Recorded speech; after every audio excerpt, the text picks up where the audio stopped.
اچھا،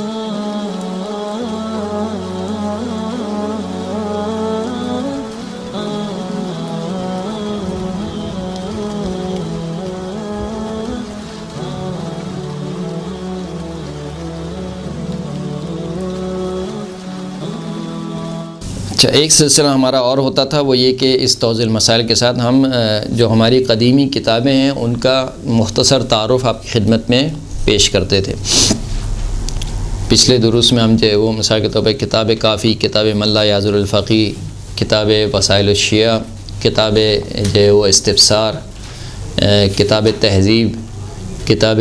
سلیم ابن قیس ہلالی، کتاب بصائر الدرجات، اور کتاب التبصرہ والحیرۃ من یہ تمام کتابیں، تمام کتابوں کا تعارف ہم پیش کر چکے ہیں اور وہ پچھلے دروس میں موجود ہیں۔ آج جس کتاب کا تعارف ہم آپ کی خدمت میں پیش کر رہے ہیں کتاب غیبہ، کتاب الغیبہ، اس کا شاید ترجمہ بھی ہو چکا ہے۔ کتاب الغیبہ للنعمانی، محمد بن ابراہیم بن جعفر اس کے مؤلف ہیں، جو انتہائی مشہور کاتب بھی ہیں اور معروف ہیں ابو زینب کے لقب سے، ان کو ابو زینب کہا جاتا تھا، محمد بن ابراہیم بن جعفر، جو کہ نعمانی کے نام سے مشہور ہیں۔ یہ جو ہے وہ 4 صدی کے محدثین میں ان کا شمار ہوتا ہے۔ 4 صدی کا مطلب کیا ہے؟ یعنی غیبت کے زمانے سے نزدیک ہے۔ غیبت کا وہ یہ تقریباً 260 ہجری میں، اور یہ 4 صدی کے، یعنی 3 ہجری میں غیبت واقع ہوئی ہے، اور یہ 4 صدی کے محدث ہیں۔ محدث اس شخص کو کہا جاتا ہے کہ جس کا سروکار احادیث سے ہوتا ہے، یعنی جو احادیث کی جمعآوری کرتا ہے، جو احادیث کو جمع کرتا ہے، ان کو تصنیف کرتا ہے، تالیف کرتا ہے مختلف انداز میں، ایسے شخص کو محدث کہا جاتا ہے۔ ان کے جو کافی اساتذہ سے انہوں نے علم حاصل کیا، لیکن جو مشہور ترین ان کے استاد ہیں وہ شیخ کلینی ہیں، محمد بن یعقوب کلینی، جنہوں نے کتاب الکافی لکھی۔ یہ جو ہے وہ ان کے استاد ہیں، اور اس کے بعد جو دیگر محدثین ہیں جو ان کے استاد میں شمار ہوتے ہیں، ان میں سے بغداد کے جو ہے وہ کچھ افراد ہیں، جیسے احمد بن محمد بن سعید بن عقدہ کوفی، اسی طریقے سے محمد بن حمام بن سہیل،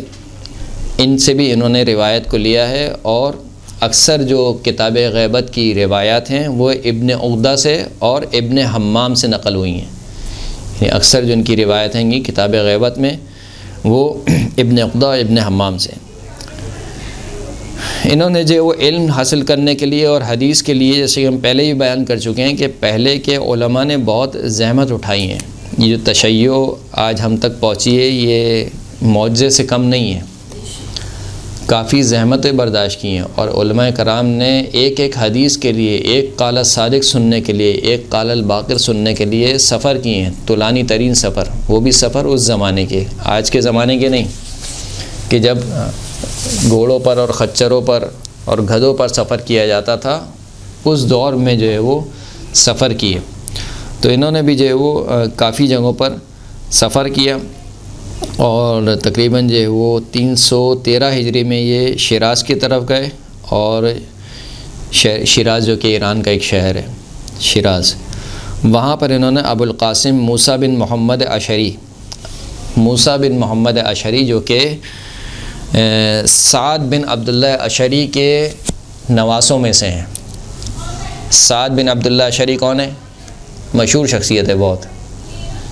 سعد بن عبداللہ اشعری، اشعری خاندان کی مشہور ترین شخصیت کون ہے؟ یہ وہ ہستی ہیں کہ جنہوں نے ساوا کے مقام پر بی بی معصومہ کم کا استقبال کیا۔ جب بی بی معصومہ کم نکلی ہیں مدینے سے اپنے بھائی امام علی رضا علیہ الصلوۃ والسلام کی صلی اللہ علیہ محمد وعلی محمد ان کی زیارت کے اشتیاق میں جب وہ مدینے سے نکلیں اور ساوا کے مقام پر پہنچیں، ساوا خود ایران کا ایک علاقہ ہے، وہاں کے مقام پر جب پہنچیں اور ان کو جب پتہ چلا سعد بن عبداللہ اشعری کو کہ بی بی معصومہ قم وہاں پر تشریف لا چکی ہیں، تو یہ اپنے خاندان والوں کے ساتھ وہاں پر گئے، بیوی کا استقبال کیا، بیوی کے جو سواری تھی اس کی لگام کو پکڑا اور کہا کہ آپ ہمارے ہاں مہمان بن کر تشریف لائیں، اور پھر وہاں سے یہ بیوی کو لے کر آئے کہاں پر؟ قم میں خداوند کریم آپ سب کو زیارت نصیب کرے۔ بیت النور ایک جگہ ہے، بیت النور جو در واقع سعد بن عبداللہ کا گھر تھا، وہاں پر سعد بن عبداللہ نے ایک حجرہ مختص کر دیا بیوی کے لیے، اسی حجرے میں بیوی عبادت کیا کرتی تھیں، اسی وجہ سے اس حجرے کا نام بیت النور پڑ گیا۔ اب تو خیر وہاں پر مسجد وغیرہ بنا دیے، وہ بیت النور اس کو اسی وجہ سے کہتے تھے کہ وہ بی بی معصومہ قم کی عبادت کی جگہ تھی۔ تو وہ جو عبادت کی جگہ تھی وہ در واقع سعد بن عبداللہ کا گھر تھا، کہ جہاں پر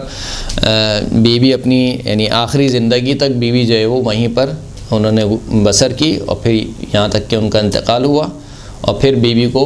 دفن کیا گیا وہیں اس مقام پر کہ جہاں آج بیوی کی قبر مبارک موجود ہے۔ اسی طریقے سے انہوں نے شام کی طرف سفر کیا اور دیگر علاقوں میں سفر کیا، اور یہاں تک کہ کچھ اہل سنت افراد سے بھی انہوں نے علم حاصل کیا۔ مثال کے طور پر دمشق میں گئے، اور دمشق میں محمد بن عثمان بن علان دہنی سے انہوں نے جو ہے وہ اسی طریقے سے محمد بن عبداللہ بن معمر تبرانی، ان دونوں سے، حالانکہ اہل سنت افراد کے ہیں، لیکن ان دونوں سے بھی انہوں نے احادیث کو لیا، فقط اس وجہ سے کہ کسی بھی طریقے سے جمع کیا جائے کس چیز کو؟ علوم آل محمد کو، لہذا کئی افراد سے انہوں نے علم کو حاصل کیا۔ پھر اس کے بعد جو انہوں نے کتاب تالیف کی ہے جو کہ کتاب غیبت ہے، اس کے علاوہ بھی انہوں نے اور کتابیں لکھی ہیں، مثال کے طور پر کتاب فرائض، کتاب الرد علی الاسماعیلیہ، یہ بھی ان کی کتاب ہے، اور ایک کتاب ہے تفسیر، یہ بھی جو ہے وہ ان کی ایک کتاب ہے، لیکن جو مشہور ترین ان کی کتاب ہے کتاب غیبت ہے۔ یہ کتاب غیبت لکھنے کی ضرورت کیوں پیش آئی؟ کہ جب انہوں نے محسوس کیا کہ شیعوں کے معاشرے میں کچھ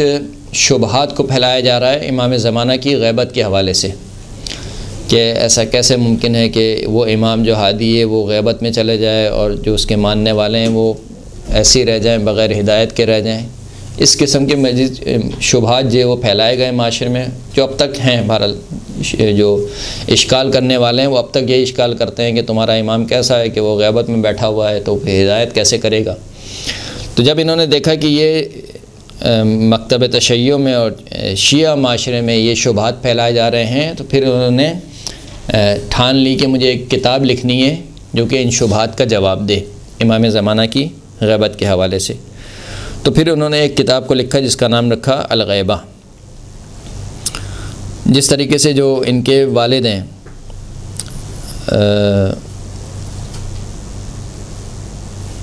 والد نے ان کے جو استاد ہیں، انہوں نے کتاب لکھی تھی کتاب الامامۃ والتبصرۃ من الحیرہ، وہ بھی اسی موضوع پر تھی، الامامۃ والتبصرۃ من الحیرہ۔ تو انہوں نے اسی کتاب کی پیروی کرتے ہوئے کتاب لکھی، کتاب نعمانی، کتاب غیبت نعمانی، اور اس کتاب میں سارے ان شبہات کے جواب دیے جو کہ امام زمانہ کی غیبت کے حوالے سے تھے۔ بحث اصلی کو انہوں نے امامت سے شروع کیا کہ امامت کیوں ضروری ہے اور کس طریقے سے جو ہے وہ امامت کا سلسلہ چلا، اور پھر انہوں نے ایک خاص باب باندھا کہ جس میں انہوں نے بیان کیا کہ کچھ خاص علوم ہیں جو کہ اسرار آل محمد کے نام سے ہیں، یعنی جو آل محمد کے راز ہیں جنہیں صرف ان کے سامنے بیان کیا جائے کہ جو اس کے اہل ہیں، جو اس کے اہل نہیں ہیں ان کے سامنے بیان نہ کیا جائے۔ پھر اس کے بعد انہوں نے امامت کے موضوع کو چھیڑا، پھر اس کے بعد وصایت کے موضوع پر جو ہے وہ احادیث کو جمع کیا، اور پھر اس کے بعد کرتے کرتے وہ روایت، خاص طور پر ان روایت کو جمع کیا کہ جس میں اماموں کی تعداد 12 بتلائی گئی ہے۔ وہ روایت جو چاہے وہ شیعہ کتب میں ہوں چاہے وہ سنی کتب میں ہوں، ان ساری روایت کو انہوں نے جمع کیا، اور انہوں نے کوشش کی کہ ان احادیث کو اہل سنت سے نقل کیا جائے تاکہ زیادہ ان کے اوپر کیا ہو، حجت تمام ہو جائے کہ بھئی جب امام 12 ہیں تو اس کا مطلب ہے کہ 12ویں کو ہونا چاہیے، موجود ہونا چاہیے۔